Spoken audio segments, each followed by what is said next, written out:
गुजारे कैसे जिंदगी,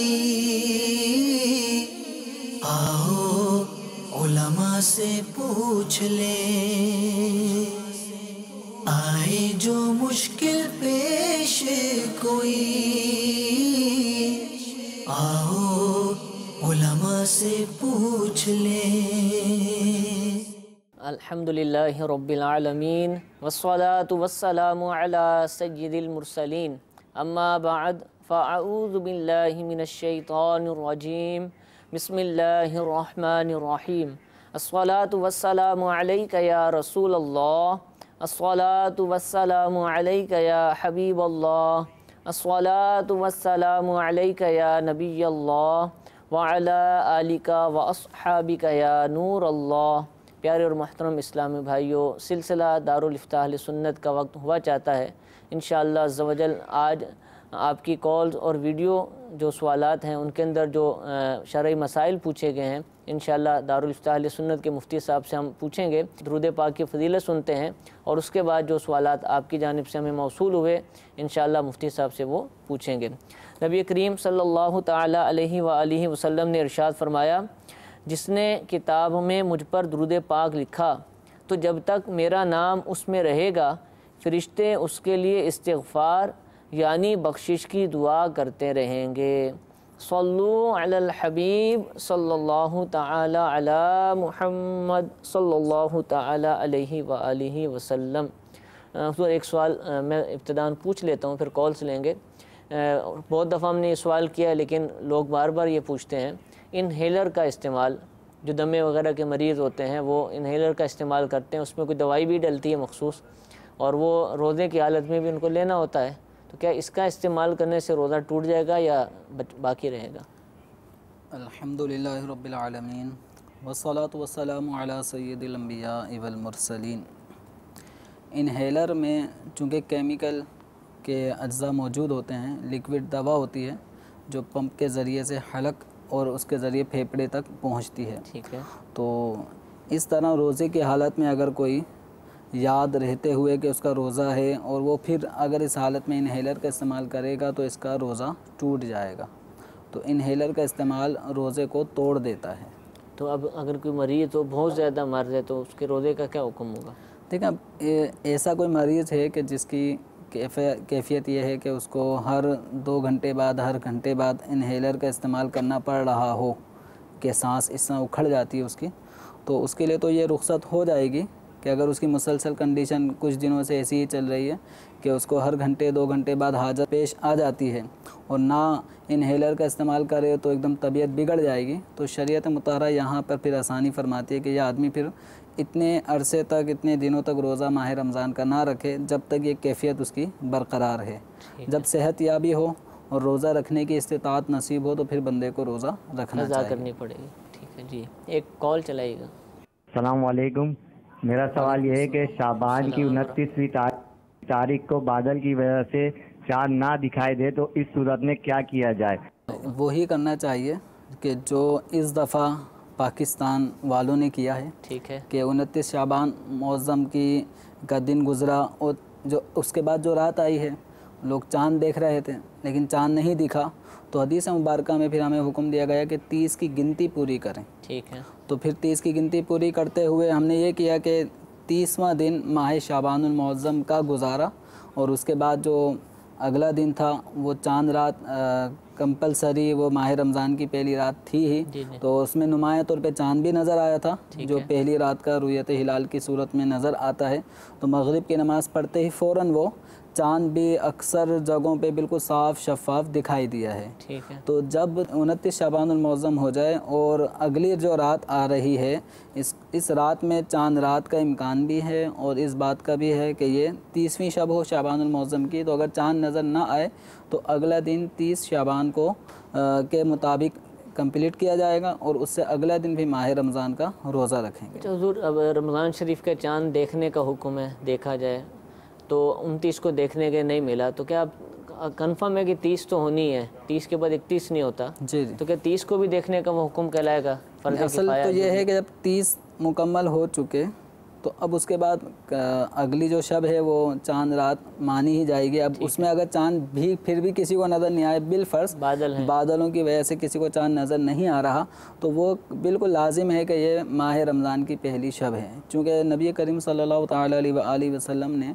जो सहाबा किराम अलैहिम रिदवान को महीनों की जो दिनों की गिनती इरशाद फरमाई, तो उसमें यूँ इरशाद फरमाया कि ये फिर ये इरशाद फरमाया, फिर उसके बाद एक दफ़ा और फरमाया, तो फरमाया कि महीने के जो दिन होते हैं कभी तो इस तरह होते हैं, यानी 3 मरतबा 10-10 उंगलियों का इशारा फरमाया, और एक दफ़ा ये भी फरमाया कि इस तरह भी महीने के दिन होते हैं कि 2 दफ़ा 10 उंगलियों को खोला गया और बाद में फिर एक उंगली को कम कर दिया, तो 29। तो ये जो महीने हैं इस्लामी महीने, तो वो या तो 29 हैं या 30 हैं, 28 या 31, जिस तरह अंग्रेज़ी महीने हो जाते हैं कि फरवरी 28 का हो जाता है, और इसी तरह अक्सर महीने जो वो 31 तारीख पर मुश्तमिल होते हैं अंग्रेज़ी।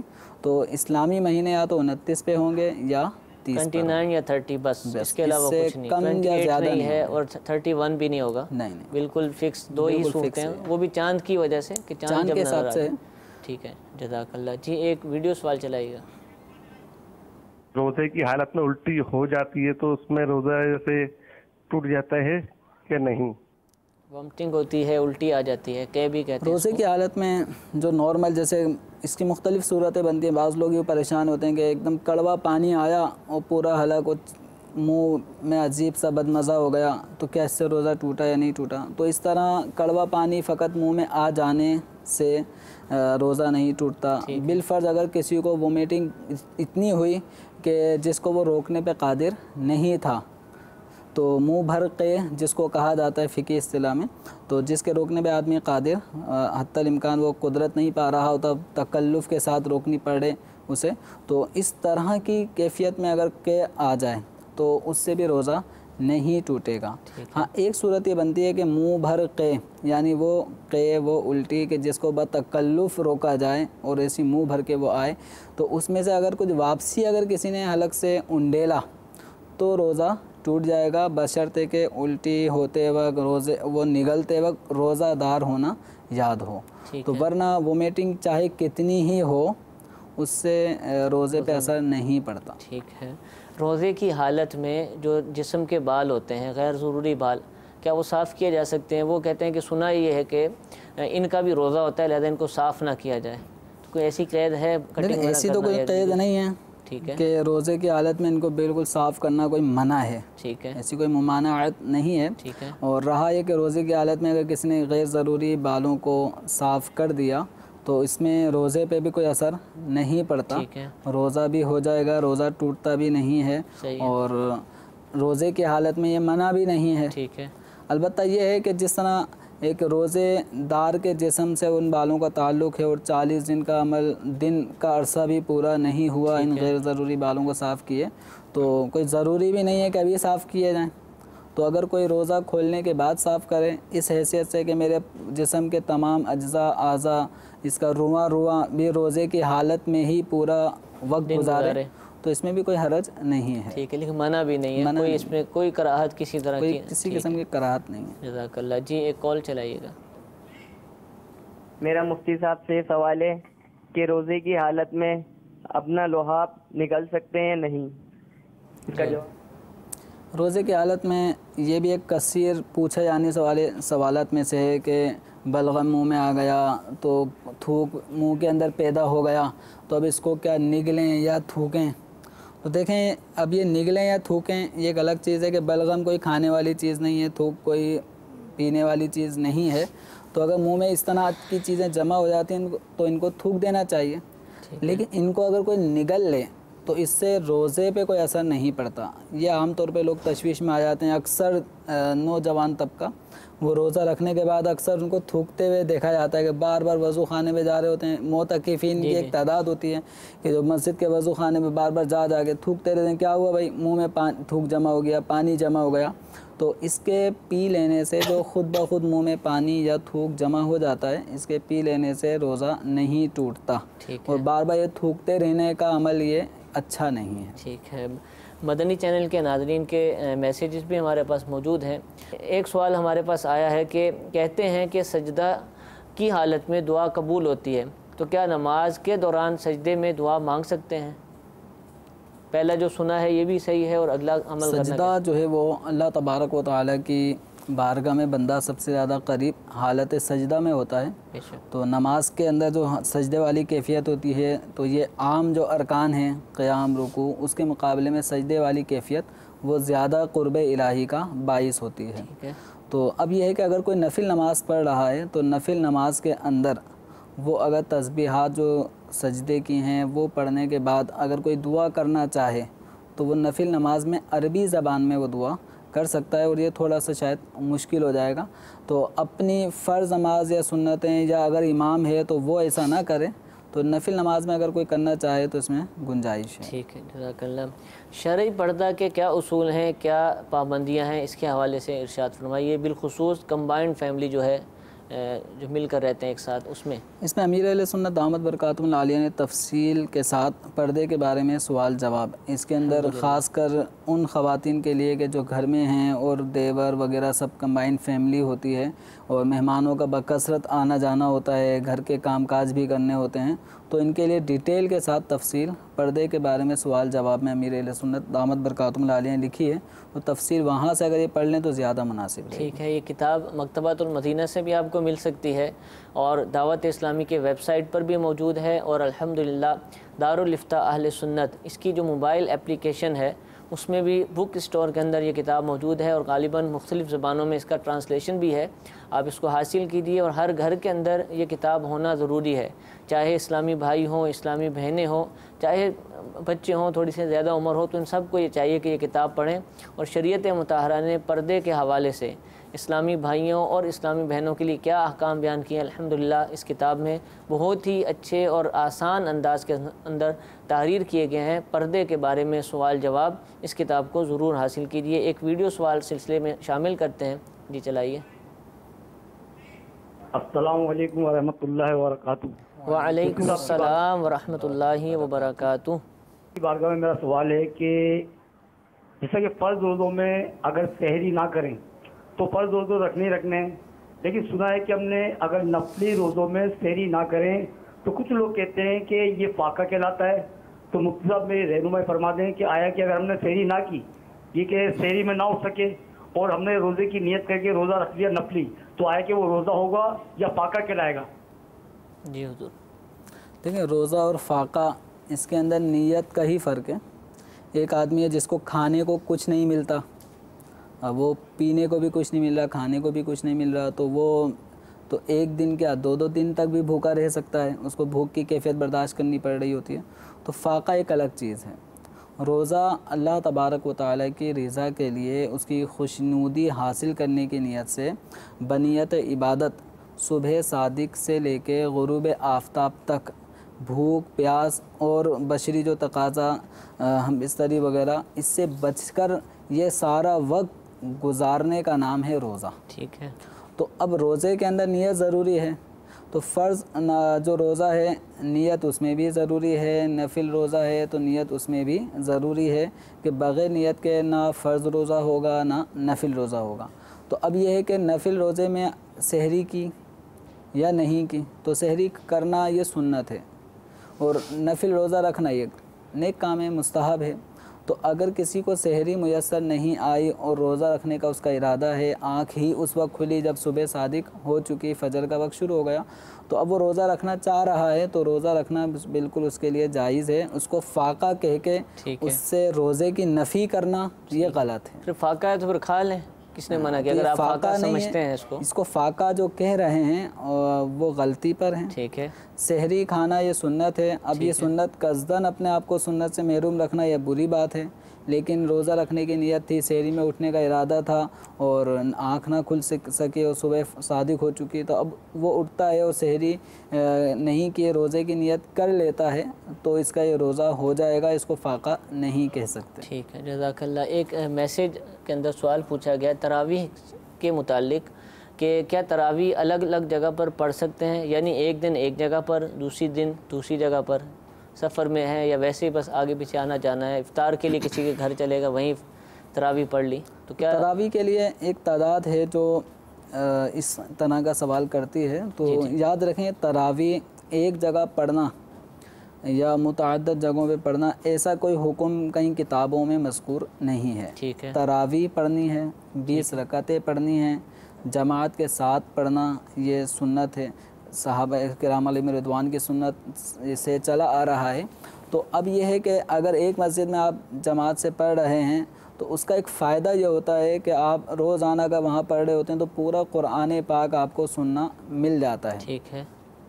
अब दूसरी मस्जिद में कहीं पढ़ेंगे, जायज़ वो भी है, लेकिन एक मुझे थोड़ा जहन में आता है कि कहीं 1.5 सिपारा पढ़ा जा रहा होता है, कहीं 1.25 सिपारा पढ़ा जा रहा होता है, तो आपके कुछ ना कुछ सिपारे सुनने से रह सकते हैं। तो इस एतबार से लोग कोशिश ये करते हैं कि जिस मस्जिद में तरावी जैसे शुरू की है तो कंप्लीट भी उसी में करते हैं, ताकि पूरा कुरान सुनने का सवाब भी नसीब हो जाए। अगर बाई चांस ऐसा हो जाए कि आप किसी और मस्जिद में हैं या कभी जमात ही निकल गई तब आप अकेले पढ़ रहे हैं, तो बाहर सूरत तरावी तो सुन्नत मुक्कदा ही रहेगी, और मुतअद्दिद मसाजिद में भी अगर यूँ आप पढ़ लेते हैं तो इसमें भी हरज नहीं है। ठीक है, जज़ाकल्लाह। एक कॉल चलाइएगा।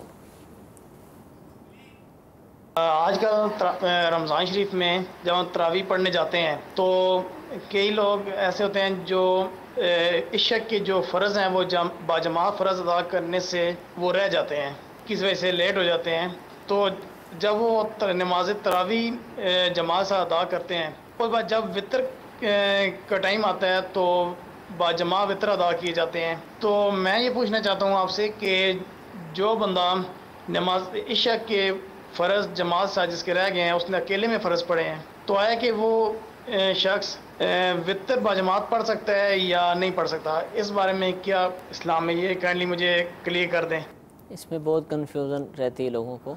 तो जिसकी इशा की नमाज की जमात फ़ौत हो जाए और फिर वो अपनी इशा की नमाज़ पहले पढ़े, फिर उसके बाद तरावी की जमात में शामिल हो जाए, अब उसके बाद जब वितर पढ़ने का मरहला आता है तो हुक्म यह है कि ये वितर अकेले ही पढ़ें। अच्छा। लेकिन अगर इसने जमात के साथ वितर अदा कर लिए तो इसमें भी कोई हरज नहीं है, कोई गुनाह नहीं है, इसके वितर की नमाज हो जाएगी। तो अब ये ना हो कि किसी की इशा की नमाज़ फ़ौत हो और वो डायरेक्ट तरावी की नमाज़ खड़ी है कायम हो गई, तो ये ना हो कि वज़ू करके आया और तरावी की नमाज़ में ही डायरेक्ट खड़ा हो गया। तो याद रखें कि तरावी की नमाज ये इशा की नमाज़ के ताबे है। ठीक है, पहले इशा पढ़नी है, उसके बाद में तरावी पढ़ेंगे तो ये तरावी की सुन्नत अदा होगी। वरना अगर इशा के फ़र्ज़ों से पहले अगर कोई 20 रकात तरावी की नियत से पढ़ लेता है तो इसकी ये 20 रकातें नफिल तो कहलाएंगी, तरावी की सुन्नत अदा नहीं होगी। तो इसलिए पहले इशा के 4 फ़र्ज़ पढ़ लें, अब चाहें तो 2 सुन्नत पढ़ें या तरावी के बाद इनको 2 सुन्नतों को पढ़ें। तो तरावी की जमात में शामिल होने के बाद अगर कोई वितर जमात से पढ़ लेता है तो इसमें कोई हरज नहीं है, वितर की नमाज हो जाएगी। अलबत्ता बेहतर इसके लिए ये है कि वितर भी तन्हा अलहदा ही पढ़े। ठीक है, जज़ाकल्लाह। गीले कपड़ों में नमाज पढ़ी जा सकती है अगर किसी के कपड़े गीले हो गए बारिश की वजह से, या वैसे ही तो क्या नमाज अदा की जा सकती है? गीले कपड़े पाक हैं, ठीक है, तो इसमें बिलाशुबा नमाज़ पढ़ सकते हैं। और नबी करीम सल्लल्लाहु तआला अलैहि वसल्लम से भी इस कैफियत में नमाज़ पढ़ना साबित है कि आप नमाज फ़जर अदा फरमा रहे थे और बारिश हो रही थी, और आप सल्लल्लाहु तआला अलैहि वसल्लम के जो पेशानी थी वो पेशानी जिस जगह पे लग रही थी उस जगह बारिश के पानी की वजह से कीचड़ जिसको हम कहते हैं वो पानी बन चुका था। तो अब जब बारिश है और कपड़े भी गीले ही हुए होंगे, जब पेशानी की जगह पे पानी है, तो मस्जिद नबवी पहले इस तरह आरसीसी को ऐसा निज़ाम तो था नहीं, तो उसमें पानी आने की वजह से फ़र्श भी गीला हो गया था।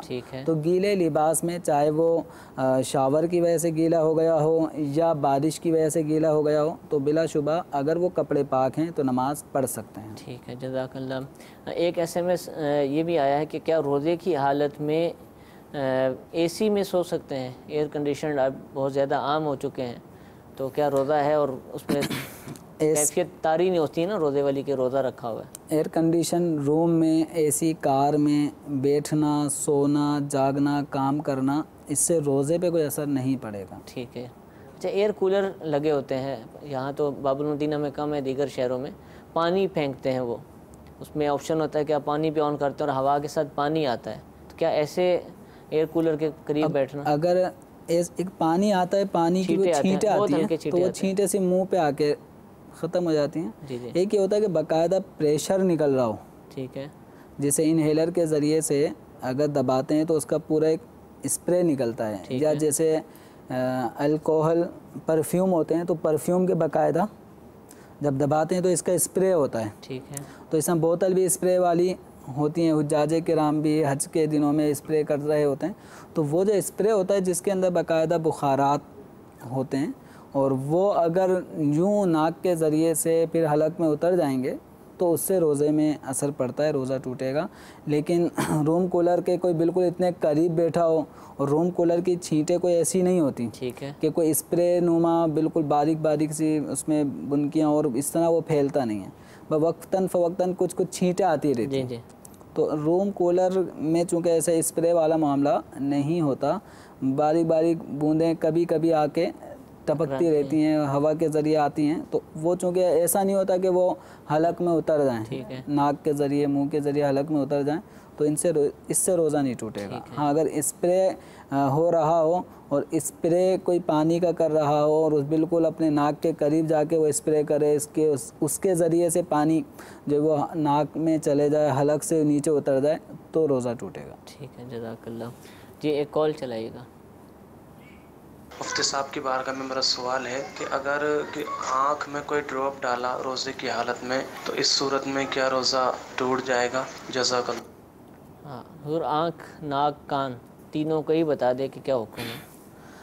आँख में ड्रॉप डालने से जदीद तहकीक के मुताबिक ये है कि आँख के बिल्कुल किनारे नाक के करीब एक नाली है, ठीक है, कि जो बराह रास्त हलक तक पहुंचती है। ठीक है। तो अगर आँख में कोई ड्रॉप डाली जाती है तो उसका असर हलक में कड़वाहट की सूरत में भी महसूस होता है, तो उससे रोज़ा टूट जाएगा। ऐसी नाक में अगर कोई ड्रॉप डालता है तो नाक से भी हलक तक डायरेक्ट मतलब मनफज रास्ता है, तो इस सूरत में भी रोज़ा टूट जाएगा नाक में दवा डालने से। और अलबत्ता कान का हलक से डायरेक्टली कोई ऐसा रास्ता नहीं है, ठीक है। तो अगर कान में कोई ड्रॉप डालता है तो उससे रोज़ा नहीं टूटेगा। हाँ, अलबत्ता ये सूरत है कि किसी का कान का पर्दा अगर फटा हुआ हो, ख़राब हो, डैमेज हो चुका हो, तो अब अगर ड्रॉप डालने से वो सुराख होने के बायस डायरेक्ट हलक तक अगर पहुंच रहा है वो ड्रॉप, तो फिर उस सूरत में रोज़ा टूटेगा। वरना नॉर्मली अगर कान के पर्दे सलामत हैं तो कान में ड्रॉप डालने से रोज़ा नहीं टूटेगा। सुरमा डाल सकते हैं आँखों में? सुरमा आँखों में रोज़े की हालत में लगाने से रोज़ा नहीं टूटता। ठीक है। उसके अलावा कोई भी आप चीज़ लगाएंगे? उसके अलावा जैसे दवा डालेंगे जिसका बाकायदा असर महसूस भी हो रहा हो हलक में, टेस्ट जायके की सूरत में, तो इस तरह रोज़ा टूटेगा। अच्छा, रोज़े की हालत में दांत निकलवा सकते हैं? SMS के ज़रिए सवाल पूछा गया। दांत निकलवाने का जो मरहला है वो पेचीदा होता है। तो अब ये है, दांत निकलवाने को तो निकलवा लिया, लेकिन उसमें ब्लड जारी हो जाता है। अब उसको रोकने के लिए फिर दवा का इस्तेमाल भी किया जाता है, इंजेक्शन लगाया जाता है। तो अब ये देख लें कि जो ब्लड निकलेगा वो, या दांत निकलवाने से पहले अगर कोई इंजेक्शन लगवाया सुन करने के लिए, तो उसके असरात जो इंजेक्शन का लिक्विड है वो अगर हलक में उतर गया, या जो दवा लगाई दांत निकलने के बाद उसको सुन करने के लिए या दर्द में कमी लाने के लिए जो दवा लगाई जा गई, अगर वो हलक से नीचे उतर गई तो रोज़ा टूटेगा। वरना अगर हलक से नीचे उतरने वाली कोई बात नहीं पाई जा रही, ना ब्लड ना दवा, तो यूँ फिर दाढ़ निकलवाने से, दांत निकलवाने से रोज़ा नहीं टूटता। ठीक है, लेकिन असल जो आपने बताया ऐसा ही लगता है कि होता हो, क्योंकि ख़तरा ये है कि मुश्किल हो जाता है। तो ऐसे अगर किसी को हो और बर्दाश्त कर सके तो रोज़े के बाद में ये काम करवाए। ठीक है, ठीक है, जज़ाकल्लाह। मीठे मीठे इस्लाम भाई, और दारुल इफ्ता अहले सुन्नत सिलसिला आपने मुलाहज़ा फरमाया, रोज़े से मुताल्लिक़, नमाज से मुताल्लिक़ मुख्तलिफ़ अहकाम अपने सीखे। अल्लाह ताला हम सबको अमल करने की तौफ़ीक़ अता फ़रमाए। आमीन बिजाहिन नबील अमीन। सल्लू अलल हबीब सल्लल्लाहु तआला अला मुहम्मद सल्लल्लाहु अलैहि वसल्लम। गुजारे कैसे जिंदगी, आओ उलमा से पूछ ले, आए जो मुश्किल पेश कोई, आओ उलमा से पूछ ले।